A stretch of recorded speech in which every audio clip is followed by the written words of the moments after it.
that we get out the vote. It is. And people are doing as much as they can, and right. almost to the point of overkill. It is. And if people haven't gotten the message, I'm not sure why not, because the message is loud and clear that people need to get out and vote. And I think people have a really good idea of who they're going to vote with. I think some of the confusion is with all of the amendments, all those smaller items that they're focusing on.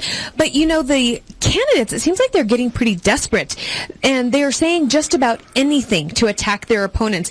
I mean, there's one particular commercial that is trying to attack another candidate, but there's really no substance. And if I can remember correctly, all it says is, it has this really dark music in the background. It says, "Can we really trust him?" Well, yeah, the negative advertising has really become predominant. Right. Not just this year, but in years past, and it seems to have been the trend over the last decade. Right. But the terms, or the I guess the word term, the sentence, "Can we trust him?" That's not going to change my decision on whether I'm going to vote for that candidate or not. I mean, it really never gives me any substance in that commercial. And there I go again. I think about how much money they spent on creating this ad was absolutely crazy to tell me, I don't trust him, do you? I mean, it kind of sounds like, it reminds me of when we were kids and children playing on the playground, and all of a sudden one gets mad and says, "You're not playing fair. And I'm going to go home and I'm going to take all my toys too, and I'm going to tell all my friends not to play with you."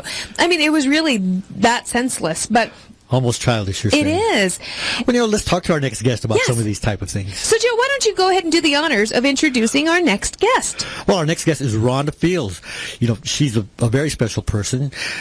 She's the current Colorado State Representative serving the 42nd District in Aurora. She's been elected twice. Fields entered politics after her works as a victim rights advocate in the wake of the murders of her son, Javad Fields, and his fiancée, Vivian Wolf. I don't know if you remember that tragic story. I do. Well, in 2007, Bill Ritter appointed her to the Colorado Commission on Criminal Juvenile Justice, where she worked on public safety and criminal justice issues. She serves on numerous boards, and I mean numerous boards, and is involved in a variety of different organizations, including the Safe to Tell Advisory Board, the Voices of Victims.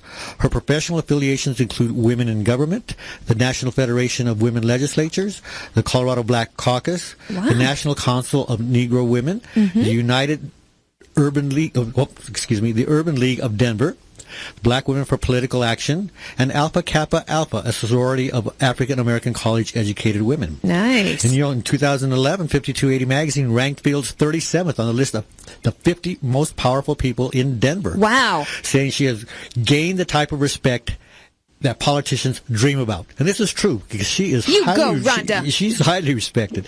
She also received the 2011 Rising Star Award of the Colorado Democratic Party. She's not slowing down, is she? No, she's received so many awards that I cannot. I'll be here another 15 minutes just naming off her awards. But, she's joining us now to talk about the importance of this year's midterm election and why it's so important that everyone eligible to vote do so. Welcome to Latin Live Denver Radio. Welcome.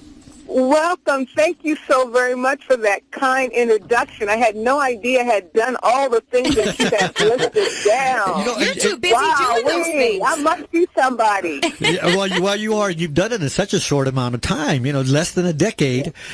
You've done all of these incredible things.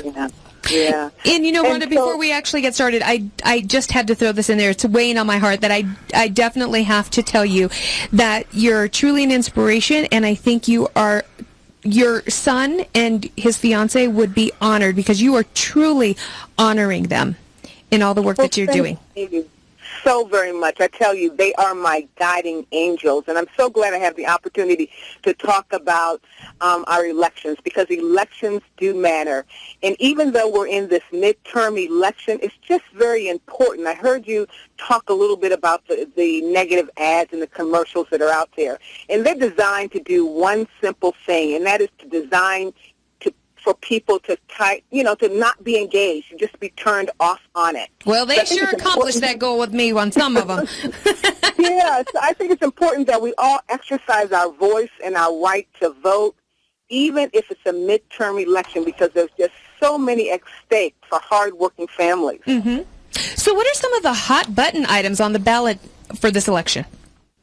There's several different measures that are on the ballot. There's a personhood amendment that's been that's on the ballot, as you know, that has failed several times. It's trying to define personhood, and I'm quite sure Colorado is going to vote that down. We also have a measure to increase gambling at the Arapahoe County Park. That's a huge one. I've seen a lot of stuff on TV about that one. Statewide measure on that. This GMO, which is labeling for food items, that's another item. But, what I think that we should really focus on in this election as well is the policies that matter. And when I think about people like Representative Dan Pabon and Representative Santa Duran and Speaker Pro Tem Lucia Guzman and our own governor, Governor John Hickenlooper, and his lieutenant governor, Joe Garcia. These folks have really pushed Colorado forward by passing some legislation that's key to the people in Colorado, like the Asset Bill, which allows undocumented students to attend college at an in-state tuition rate. Right. We've passed driver's license. So when you think about policy, who governs matters, and that's why we need to ensure that we elect people that have the same values and principles and interests that are important to our community of color and beyond. I was talking with Joe earlier, and there is so much that we have to absorb and read about and educate ourselves on before we actually step foot into the polling places. Any advice on how voters can actually prepare for voting? Absolutely. There's information. Of course, there's the Blue Book that, people can kind of read the Blue Book, and it gives you, like, the pros and cons, those who are for it and those who are against it. It'll give you an outline of, those kinds of information. Then you can kind of decide for yourself. I think it's best to also talk to your state representative or your senator to get a little bit more in-depth to see what your representative, how they're leaning. I think that helps. But then at the end, you have to look at what values are important to you, and then vote towards that. If you think that's going to be something that's going to uplift your family and your community and your neighborhood and your schools, then I think you should support, legislation that's going to elevate good education for everyone. Some of the items that are always on the ballot are really saturated with terminology and language that is almost is that a word? Uncomprehendable? Yeah. No, that is. It's really confusing, and I think it's designed to do that, right? Well, right. Yeah, the Blue Book tries to simplify, but still it does be complex, and that's the book that we all get in the mail that talks about all the various ballot issues and the representatives and the pros and cons, like Rhonda talked about. But yeah, that can become cumbersome because that's not you got to take some time to read through all of that. Right. And it shouldn't be complicated. But, that's why it's important to engage with people like League of Women Voters and, other civic organizations that have done the research that can kind of help break down some of the language to make sure that you're voting the right way, because sometimes the language can be tricky. Right. Yeah, you might be voting yes when you really mean no. Right, exactly. Right. Well, why are the midterm elections so important this year around? Midterm elections are so very important because I think about what's going on in our city and local government, our state government, and also on the congressional and federal level. We have a lot of serious races going on when you talk about a Secretary of State. Huge. A Secretary of State is responsible for making sure that people have access and opportunity to vote. And this year, in 2013, we passed legislation to make sure that you could register to vote via mail-in ballots.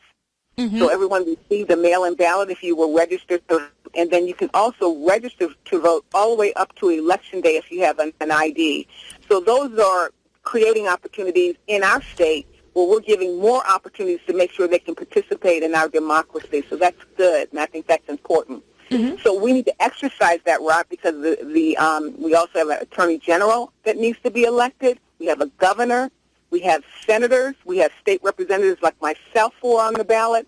We need to pay attention to clerk and recorders races because all of these people will have influence as it relates to public policy. Right. And I always say if you're not at the table and exercising your right to vote, then you're on the menu. And when you're on the menu, people can start making some attacks and trying to eliminate certain types of services. and benefits and programs that are important to us in our community. And people won't have room to complain. If they're not voting, why are they complaining?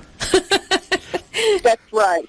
And when you think about the future of our state, when you think about this legislature and the governor, putting over $110 million in education, strengthening our schools, promoting public safety, what he's done to repair our roads and our bridges and our streets after those horrible floods and fires. We need to keep Colorado moving forward. And the way we keep Colorado moving forward is making sure that we keep the right people in office. So that's what's important to vote in this midterm election. So don't listen to those negative ads. We know who brought us to where don't we worry. are today. I'm tuning them out. Hey, when's the last day to turn in mail ballots? I would say the last day to turn your ballot would be this Friday. After that, I would take Tomorrow. your ballot to which is tomorrow, take your ballot to one of the voting centers. I think it might be cutting it too close to put a stamp on it and then take it to a voting center. So I would say Friday, tomorrow, is the last day to mail in your ballot. All right. But I prefer that you take it directly to a voting center. And get your little sticker. Right. One of the mailers I received today, Representative Fields, says that you can still vote in person at a voting machine. Is that? That's right. So you Joe's going old school. Yeah. Even though it's an all mail ballot, that means you receive your ballot in the mail. It doesn't mean that you have to mail it back. You can go in person and actually vote at a voting booth at a designated site. That's correct. So I think there's a little confusion on that. I don't think people know that they could actually show up in person and vote old school. Like we are. Center. Hey, Rhonda, you had mentioned that you're also running. Explain to us why you're running to serve the Colorado House of Representatives. It's for one simple reason. The reason I'm running is to be a strong voice for the people who are unrepresented down at the state capitol, be a strong voice for my neighbors and for my coworkers and for the people that I live and work with. And so, that's why I'm there, to make sure that their voice is heard and that I'm at the table. You were the first African-American woman elected as a representative in the state of Colorado. Is that still the case? How many representatives of color do we have? I'm the first as it relates to Arapahoe County in Aurora. In Denver has had the privilege to have, very many elected representatives to represent them. But right now at the state legislature, we have 10 people of color in the State House and in the Senate. So we're up to 10, and that would be your Latinos and also your African Americans. But we don't have any African Americans in the Senate right now. But I can tell you that the governor and the lieutenant governor, their staff, is very diverse. He's done a very good job creating balance as it relates to reflecting the state of Colorado. We still have some work to do in the elected roles. We need more people of color to step up and to run for office. Mm-hmm. When it comes to voting, I want to step back a little bit to that. In past elections and the current election, people are concerned that that the system is making it harder to vote. You mentioned you need an ID, where maybe a couple of elections ago an ID wasn't necessary. You have photo ID. Certain IDs It wasn't necessary? No, some That's IDs. crazy. A student ID will not qualify you to vote, or maybe it will. I'm not sure, because it has become complex as to what allows you or enables you to be able to vote. Can you talk a little bit about that, Representative Fields? Yeah, we are so very fortunate to live in the state of Colorado because we've made it very, very easy. We're not like some of the other states that have put in these voter repression laws. I mean, really, we've passed legislation that celebrates civic engagement to make sure that everyone gets access to a ballot and has an opportunity to vote. And when you think about today's technology, trying to have everybody vote in one single day and creating these long lines where people have to wait in line for 4 hours and all that kind of stuff, that's just not practical in the day's time. People are working hard. Sometimes they're working 2 and 3 jobs. They can't stand in line for 4 or 5 hours to cast their vote. In the state of Colorado, we make it so easy because we mail you your ballot. You can mail it in. You can drop it in at a polling center, or you can vote on Election Day. So, in fact, in Arapahoe County, where I represent, already about 38,000 votes have been cast already in Arapahoe County. Nice. And you can go online and you can look at that. It's good for Democrats, but the Republicans have already cast about 48,000 mail-in ballots. So if anyone has ballots right now that are sitting on their kitchen tables and they haven't mailed them in, or they haven't completed their ballots, it's very, very important for them to locate that ballot, fill it out, and drop it in the mail, because the future of Colorado is at stake. Mm-hmm. Well, you know, as far as mailing it, I think there's a 70-cent stamp that's required for you to mail it. Oh. So some people might be right. hesitant about spending 70 cents on the future of our state, and actually the pay future the of our country. $1.50 in gas to go to your... But there are a number of drop-off sites. Right, You can right. just, They're if you everywhere. don't want to do that, you know, keep it in your car when you're near a drop-off point. But you have to drop it off within the county that you reside. Is that correct? Right. See, okay. That is absolutely correct. So you can go online and look at your county. Everyone probably knows who their county clerk and recorder website is, and they'll Right. let you know all the lists. I mean, there's all kinds of polling centers throughout the state. We want to make this a very transparent, clean election, and we make it very easy for folks, so we don't have all the hurdles that you hear about in other locations. So, Rena, tell us really quickly, why is Colorado so critical in this election? You know, I think it's because we're such a progressive state. You know, when you think about what we're doing in Colorado, just look at the unemployment rate. Right now, the unemployment rate is at 4.7. At one time, when the governor took office, we were like 40 or something like that in job growth. Now we've up to fourth as one of the highest growth state for job employment. So we are on the upswing. We're on the upside of all statistics. Mm-hmm. We've done so much as it relates to civil unions and what we're doing in education and some of the bills that we've passed. I mean, we are a trendsetter in the state of Colorado. So all eyes are on Colorado, because people want to see if we're going to be able to continue to move Colorado forward. I think that we've just been stellar in what we've been able to accomplish. Well, you know, there's so much at stake, not just on the local, but on the federal level. Should the scales of power change here in Denver? Should the governorship become Republican? How will that affect everything? You know, he's already been on record. You know, the opponent has already been on record saying that he would repeal some of the legislation that has already passed. So basically, what he's saying is that, you know, he's going to be wanting to take us back. Mm-hmm. And we've worked too hard to get to where we are. So, you know, trying to go back when everything in our world is changing and progressing forward is just not an option. But I know I want to be a part of it. Mm-hmm. And I have 3 granddaughters, and I want them to be, you know, in the best possible schools, to have the best options, you know, to make sure they have access to health care. And that's what our governor and the legislature has done. So I want to move forward. I don't have time to look in the rearview mirror and try to undo what's already been done. Mm-hmm. We just need to look straight ahead, and we need to get across the finish line on November the 4th. That's right. Representative Fields, I have a question about the Latinos of Colorado. We actually have the potential to make a huge impact, right? Do you have any statistics or information on how Latino voters are playing out and how it's progressed over the years? Are we increasing our numbers at the polling places? What's that looking like? You know, our numbers are growing, and I think that typically we saw an increased number of voters for the presidential race for Barack Obama. He had like a huge field team, and as you know, he came here, and when he announced his nomination, and there was so much energy and vibe around his candidacy, and ultimately he won. And I can tell you, I did not think in my lifetime I would see that we would elect a black president, and we did it not only once, but we've done it twice. That's right. So we've done it 2 times. So when I think about, you know, there is an increased number of people who are voting. At this point for this midterm election, we need to make sure that we get out everyone that voted for his race, and then we also need to be mindful of getting new people registered to vote to make sure their voice is heard. That's right. Because every voice matters. But it's on the increase, not declining. And they can vote they can register to vote up to the voting day, November 4th, correct? That is correct. And All you have to do is go into a voting center. And can you talk a little bit about any town halls or debates that are coming up?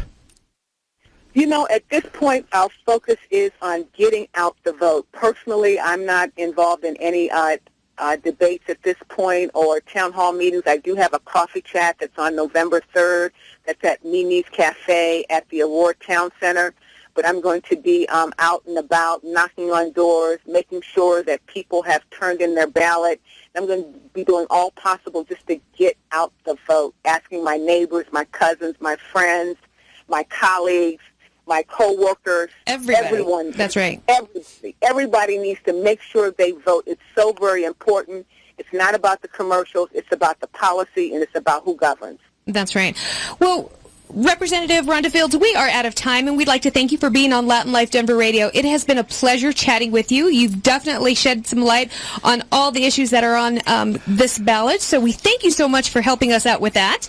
It's been a pleasure having you. Thank you so much. All right. Everybody, please get out the vote. That's right. Your vote does matter. It doesn't matter if you're a Republican or if you're a Democrat. Every single vote counts. Take part. It is your right. Let your voice be heard. Be sure to turn in your ballot or go to the polls old school way like Joe and I will be on November 4th.